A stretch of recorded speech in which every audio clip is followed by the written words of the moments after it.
Question number 38 देखते हैं. Which of the following options represent the variation of photoelectric current with property of light as shown on the x-axis? Photoelectric current दिया है Y axis पर और x axis पे यहाँ पे intensity of light और फ्रीक्वेंसी ऑफ लाइट है. ना हमें ये पता है कि more the intensity more is the I C, more I more is the photoelectric current I C. तो इससे जाहिर होता है कि option 1 is the correct option. ये ऑप्शन नहीं हो सकता है क्योंकि फोटो इलेक्ट्रिक करंट कांस्टेंट नहीं रहता है जब इंटेंसिटी बढ़ती जाती है. और फ्रीक्वेंसी ऑफ लाइट है उसके ऊपर फोटो करंट डिपेंड नहीं करता, उस पर energy of the electrons depend करती है. सो इसलिए ये दोनों ऑप्शंस इनकरेक्ट है. Will go for option 1, that is A is correct option. A only is the correct option. Let us move to question number 39 now. इस question में दिया गया है कि a sphere of radius r is cut from larger solid sphere of radius 2r as shown in the figure. The ratio of the moment of inertia of the smaller sphere to the rest part of the sphere about the y-axis. So इस diagram को हम यदि देखते हैं तो ये पूरा एक स्फीयर है जिसका रेडियस है 2r. सो ये जो डिस्टेंस है वो है 2r. दैट मीन्स बड़े स्फीयर का रेडियस 2r है और ये जो स्फीयर है इसका ये डायमीटर 2r दिया है. दैट मीन्स इसका रेडियस r है. तो हम इसको स्फीयर 1 नाम देते हैं, इसको स्फीयर 2 देते हैं. और ये 2 स्फीयर है वो इस बड़े स्फीयर में से निकाला जा रहा है, बाहर निकाला जा रहा है. और ये स्फीयर 1 में से जब हम 2 निकाल देते हैं तो we will have something like this. मतलब यहां पर से स्फीयर निकाल दिया गया तो इसको हम 3 बोलते हैं. तो हमें ये फाइंड करना है what is the ratio of I2 by I3, where I2 is the ratio of is the moment of inertia of the sphere 2 which is removed from this. इसमें से निकाला जा रहा है. और I3 जो रिमेनिंग स्फीयर है, rest part of the sphere about the y-axis. तो हमें I2 बाय I3 निकालना है. एक चीज हमको जाहिर होती है कि I3 will be equal to I1 minus I2. तो ये हमें पता है कि I3 जो है रिमेनिंग स्फीयर है वो I1 का जो मोमेंट ऑफ इनर्शिया में से हम छोटे स्फीयर का मोमेंट ऑफ इनर्शिया निकाल देते हैं तो हमें मिलेगा. चलिए पहले शुरुआत करते हैं छोटे स्फीयर से. So I2 will be equal to 2/5 m2. इसका मास m2 ले लेते हैं, बड़े का मास टोटल मास m1 लेते हैं, m2 r² plus m2 r². सो ये स्फीयर है, उसका मोमेंट ऑफ इनर्शिया निकालना है हमें with respect to y axis. So ये डिस्टेंस जो है फ्रॉम वाई एक्सिस इसका r है, इसलिए the moment of inertia of sphere 2 with respect to y axis will be 2/5 m2 r² plus m2 r². This is by parallel axis theorems को use करके हमने find किया है. सो इसका मतलब I2 की वैल्यू आएगी 2/5 m2 r² plus m2 r². So it will become 7/5 m2 r². सो ये है I2. इसको हम इक्वेशन 1 दे देते हैं. I1 है 2/5 m1 इंटू r1². सो r1 हमें पता है इज इक्वल टू 2r है. मैं पहले से लिख देता हूं, this is 2r. So this is 2r². सो इसका मतलब है 2/5 m1 4r². ये है I1. So this is I1. Now we know that m is proportional to r cube. Mass of a sphere is proportional to r cube क्योंकि density is mass is equal to density into volume, और density volume is 4/3 pi r cube. So mass is proportional to r cube क्योंकि density और ये पूरा constant है. So ये जो दो spheres है उनका जो mass है वो depend करता है उनके radius पर. So m is proportional to r cube. और radius of the bigger sphere is 2 times this. So उससे हम डायरेक्टली लिख सकते हैं कि m2 जो होगा वो r cube basically 8 times m1 होगा because m is proportional to r cube. क्योंकि इससे हम लिख सकते हैं m2/m1 is equal to r2/r1 whole cube. और r2 जो है वो r है, this is 2r whole cube. So ये 1/8 आ जाएगा. Therefore m2 into 8, therefore m2 into 8. ये मैंने यहाँ गलत लिखा है. This is m1 will be equal to 8 into m2. 2 हमने छोटा स्फीयर लिया. सो m1 into 8 m2.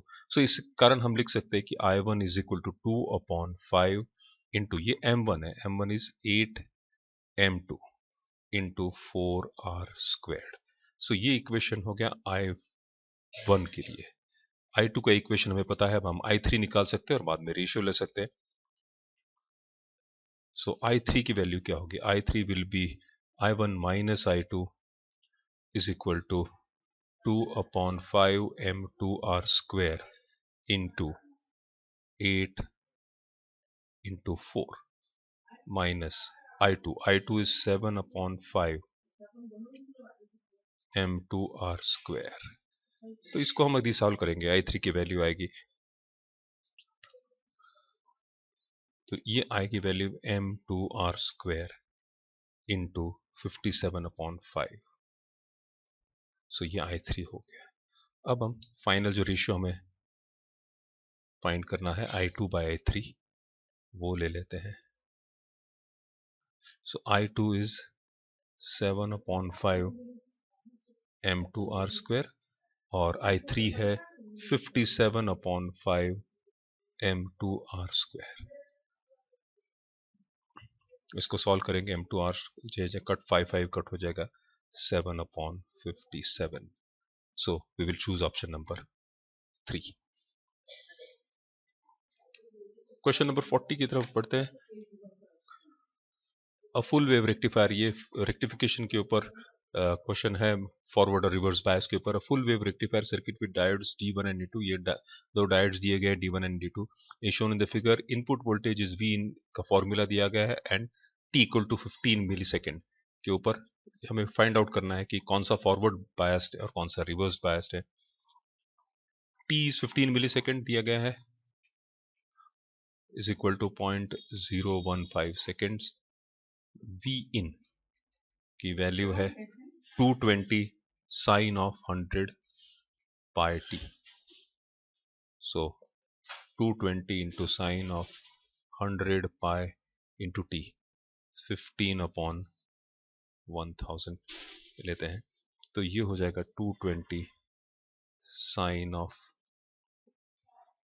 1.5 pi, that is 220 into sine of 3 pi by 2, and that will give me a value of minus 220 volts। sin 3 pi by 2, sin 3 pi by 2 मतलब हम आते हैं minus 220, और क्योंकि pi plus pi by 2 third quadrant में sign negative होता है और पाई बाय 2 की value 1, so -20। So V in हो गया -220 वोल्ट्स। नाउ यहाँ पर ये सेंटर टैप कंडीशन दिया गया है रेक्टिफायर में। During positive half cycle D1 conducts, positive half cycle में D1 कंडक्ट करेगा और D2 रिवर्स बायस्ड होगा, और during negative half cycle D2 conduct करेगा और D1 is reverse biased. Since the input voltage is negative at 15 milliseconds, it is in the negative half cycle। ये value -220 है, 220 हुई है, मतलब नेगेटिव हाफ साइकिल है, तो इसलिए हम कह सकते हैं कि D1 will be reverse biased and D2 is forward biased, and therefore we will go for option number D1 is reverse biased, D2 is forward biased, option number 2। Question number 41 देखते हैं। Two gases A and B are filled at the same pressure in separate cylinders with movable pistons of radius R A and RB respectively. On supplying an equal amount of heat both the systems reversibly under constant pressure, the piston are displaced by 16 and 9 centimeter respectively. If the change in their internal energy is same, then the ratio RA upon area is equal to। First law of thermodynamics use करते हैं, Q is equal to delta U plus W, therefore Q is equal to delta U plus P delta V। अब इसमें हमें बताया गया कि Q, delta U and P are constants, therefore delta V for A is equal to delta V for B। Therefore LA into pi RA square is equal to LB into pi RB square। Therefore 16 pi RA square is equal to 9 pi RB square। So RA square upon RB square is equal to 9 upon 16, or therefore RA upon RB will be equal to 3 upon 4. Option number 2. Question number 42 देखते हैं. यहां पर एक relationship दिया गया है dimensional analysis का, a cube b square c root d. In fact error analysis के ऊपर ये क्वेश्चन है. So delta p by p into 100 will be equal to 3 delta a upon a plus 2 delta b upon b plus delta c upon c plus half delta d upon d into 100. तो हम sign की सारी values जैसे जैसे रखते जाएंगे. 3 into 1 plus 2 into 3 plus 2 plus half into 4, ये values दी गई है परसेंटेज एरर की इंटू 100. इसको सॉल्व करेंगे वी विल गेट 13%. बहुत ही सिंपल स्ट्रेट फॉरवर्ड क्वेश्चन है. एरर सबकी परसेंटेज एरर दी गई है, सिर्फ वैल्यू फॉर्मूला में रखनी है. So answer is 13%, option number 3. Question number 43. The intensity of transmitted light when a Polaroid sheet placed between two crossed polarization at 22.5 degree from the polarization axis of one of the Polaroid. I0 is the intensity of polarized light after passing through the first Polaroid. So ये crossed Polaroid का question है. सबसे पहले बात हमें देखने की two crossed polarization means the angle between their axis is 90 degree. So अगर ये पहला है, ये second है और ये last है, तो जो फर्स्ट और लास्ट है इनके बीच में एंगल है 90 डिग्री. मतलब उनके एक्सिस के बीच में, पोलराइड एक्सिस के बीच में एंगल 90 डिग्री.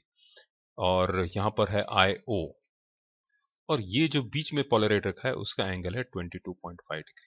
तो इसका मतलब ये है कि ये इन दोनों के बीच का एंगल हो जाएगा 67.5 डिग्री, क्योंकि इन दोनों के बीच में 22.5 और टोटल 90 डिग्री है. सो देयरफॉर फाइनल इंटेंसिटी हम ये निकाल सकते हैं is equal to I0 cos square 22.5 into cos square 67.5. So this will give me I0 into 0.853 into 0.146 is equal to I0 into 0.125. And that will be equal to I0 into 125 upon 1000, and that is equal to I0 by 8. So option number 3. Question number 44 देखते हैं. Two identical point masses P and Q suspended from two separate massless springs of spring constant K1 and K2 respectively oscillate vertically. If their maximum speeds are the same, the ratio of AQ upon AP of amplitude R. So हमें ratio of amplitude निकालना है. V max हमें पता है is equal to omega times A. Therefore V max is equal to square root of K upon M into A.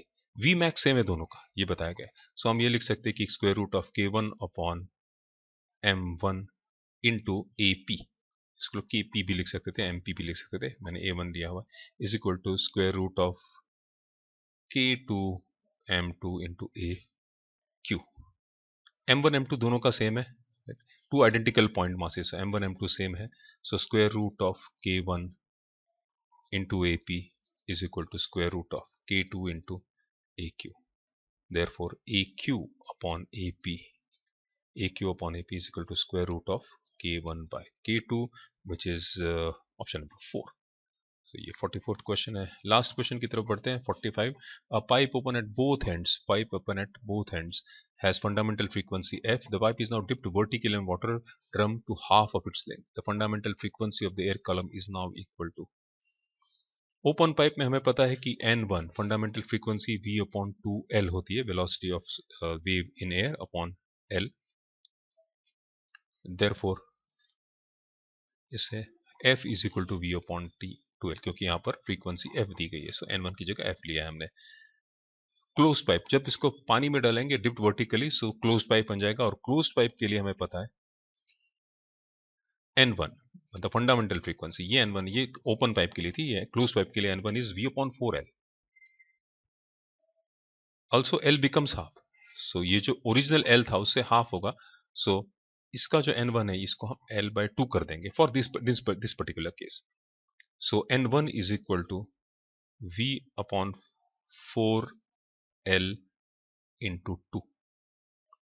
So that will give us 2V upon 4L is equal to 2 upon 2 into V upon 2L. 2 cancel. हम V upon 2L क्या है? Original F. So F. So N1 is equal to F. So N is equal to F, and therefore the correct option is option number 2. Thank you.